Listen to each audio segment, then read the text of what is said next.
Kung bago ka lang sa channel na to at isa kang true-blooded Aldab Nation na nagmamahal po kila Maine Mendoza at Alden Richards, tama po ang channel na pinuntahan mo, kaya consider na kitang bagong subscriber. All my life I was dreaming. All my life I was searching. All my life I was seeking for someone I can truly call my own. Then you arrived, all was sudden. Welcome back mga kaaldab. Ito na naman po ang inyong lingkod, si Mr. Destiny. At syempre panibagong video, panibagong update na naman po tayo. Nakakatuwa naman po itong naririnig natin, Wish I May, na kinanta ni Mrs. Paul Carson. Oops, issue na naman yan, Mr. Destiny. Alam mo kaya ka nababash kasi maganda na sana yung mga update mo about kay Mengay. Kaya lang sinasama mo lagi si Richard Paul Carson. Wala na po kayong magagawa kundi tanggapin ang katotohanan na ang Aldab Nation ay hindi po talaga magbabago. Hanggat na andyan po ang mga mamis, mga titas, mga senyor na sumusuporta at nagmamahal kay Mr. Destiny, abay hindi po ako patitinag. Hindi po ako magsusuko basta-basta. Kung kinakailangan kong ibalik ang mga throwback video ng Aldab para basagin sila, ay gagawin ko. Hindi tayo natatakot sa mga issue na ikakaso sa atin. Hindi tayo natatakot sa mga paninira po nila o sa pananakot po nila. Normal lang naman po kasi yung mga komento na hindi talaga nila matanggap.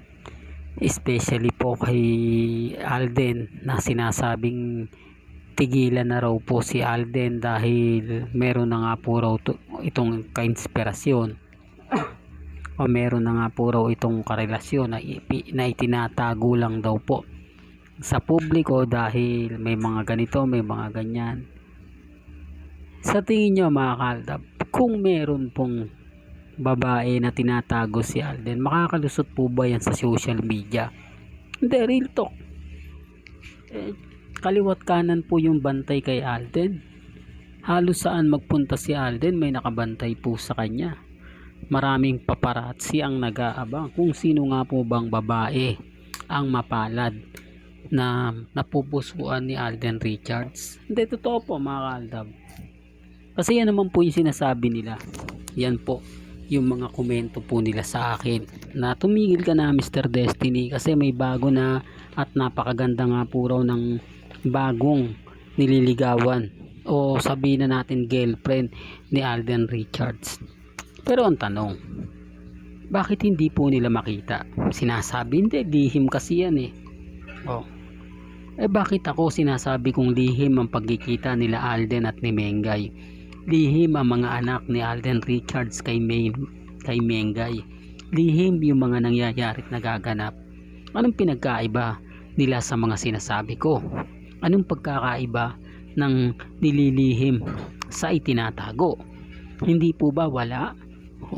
Kaya nga sabi sa inyo mga kaaldab, kapag ako hindi nila matanggap ang katotohanan, pero kapag sila ayaw nilang binabasag ko, ayaw nilang ako yung nagsasalita. Bakit? Kasi nga po maraming sumisimpatya sa akin, maraming naniniwala at kumakampi kay Mr. Destiny. Totoo naman po lahat yun, di ko binayaran yun wala tayong binayaran at never po akong nagbabayad para lang kumuha ng atensyon para sa Aldab Nation.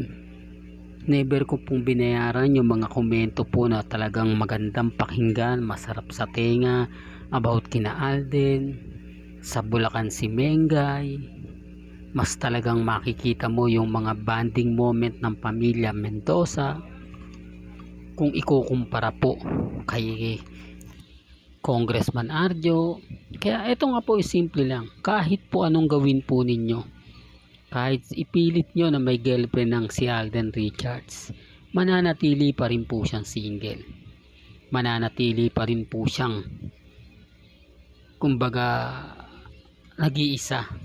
Dahil si Mengay nga po talaga ang totoong nagmamay-ari ng puso ni Richard Paul Gerson.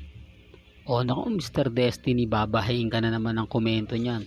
Wala naman pong problema kahit ano pong sabihin nila. Ang importante kung ano yung paniniwala po ninyo, nirerespeto ko po yan at ginagalang. Kaya nga sabi ko sa inyo, ako kahit anong sabihin at pahayag nila, wala, hindi ko pinapansin yan mga kaaldab. Dahil nga po, kahit anong sabihin ko, kahit anong ipaliwanag ko, alam ko mga kaaldab na mas marami po ang makakakuha ng atensyon sa mga pinapahayag at madalas kong pinapaliwanag. Bagamat maraming kwento po, maraming istorya, maraming ganito, maraming ganyan, wala pong problema yun. Ang importante lang po sa akin mga kaaldab, kung ano yung mga nababasa ninyo, kung ano yung napapakinggan at napapanood ninyo. Maging kalmado lang po kayo, hayaan nyo lang po sila. Kung gusto nyo lang naman po ng update, punta lang kayo kay Mr. Destiny, punta lang po kayo dito sa channel natin. Lahat naman po ng mga gusto nyo pong malaman patungkol po sa atin o sa Aldab Nation, kina Alden, kay Main, punta lang po kayo dito. Lahat naman po yan pinapaliwanag ko. Lahat naman po ng mga gusto nyo pong marinig, gusto nyo mapakinggan, lalong lalo na nga po, ano na nga po ba yung latest kay Alden, ano na nga po ba yung latest kay Main, totoo ba yung mga bali-balita, totoo ba yung mga ganito. Wala, kumbaga sa akin pagdating naman dyan, hanggat wala tayong may papakitang ebidensya, hanggat wala po silang may papakitang resibo, depende na lang po yan sa inyo, depende na lang sa mga naglalabas. Kasi kahit ang dami pong nagko-komento mga kaaldab na ina-ambush interview daw po si Alden at naririnig daw po nila. Ang hinihintay lang nila kapag ina-ambush interview si Alden, kung talagang may girlfriend na o nililigawan. Kasi simple lang lagi ang sagot ni Alden. Kaya nga po si Nelson Canlas hindi na po nagtatanong eh. Kasi once na tinanong mo si Alden Richards, isa lang po lagi niyang sinasabi, isa lang po yung lagi niyang sagot, single siya. Kung titignan nyo, ilang taon na nga po ba si Alden Richards? Dapat sa kanya talagang may pamilya na, pero bakit single pa rin po? Common sense na lang po sa mga hindi nakakagets. Pasensya na po kayo kung bakit paulit-ulit ko tong sinasabi, paulit-ulit ko tong pinapahayag po sa inyo. Kasi sila rin naman po nagtatanong, sila rin naman po yung paulit-ulit na nagsasabing may relasyon na o walang o may asawa na si Mengay. Sila rin naman po yan eh. Ako mga kaaldab, pambasag lang ako sa kanila. Pag may nakita po kasi ako na post o update na wala naman pong katotohanan, binabasag ko. Kasi ako wala naman po akong pinapakita na ito picture ni na Alden ni Main magkasama sila. Hindi po, hindi ko na kailangan pang gawin yan. Hindi ko na po kailangan pang magpakita ng ebidensya at resibo, kasi wala naman po eh. Ang sa akin, hanapin nyo si Main, tignan nyo kung nasan si Mengay, kung bakit wala siya sa District 1, kung bakit hindi siya laging kasama ni Congressman, bakit wala siya sa mga video ni Ibiang. O dun, common sense na lang po dun pa lang po makikita nyo na eh. O kung family bonding moment, hindi po ba sa Quezon City dapat umuwi si May at hindi sa Bulacan? Anong meron sa Bulacan at laging binabalikan ni Mrs. Paul Gerson bukod sa pamilya niya? Upsisyo na naman yan, Mr. Destiny. Alam mo kaya ka nababash dahil sa mga ina-update mo. Pero okay lang yan mga kaaldab. Well, hanggang dito na lang po ang ating latest updates. Kaya kung gusto nyo pa po ng pinaka-latest at sariwang update, abay tumutok lang po kayo dito po sa channel ni Mr. Destiny.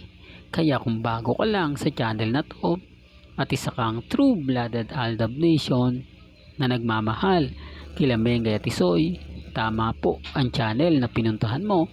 Kaya consider na po kitang bagong subscriber. At huwag mo kalimutang i-share ang mga video po natin sa mga mamis, sa mga titas at sa mga senior. Hanggang sa muli, salamat po sa panonood at pakikinig.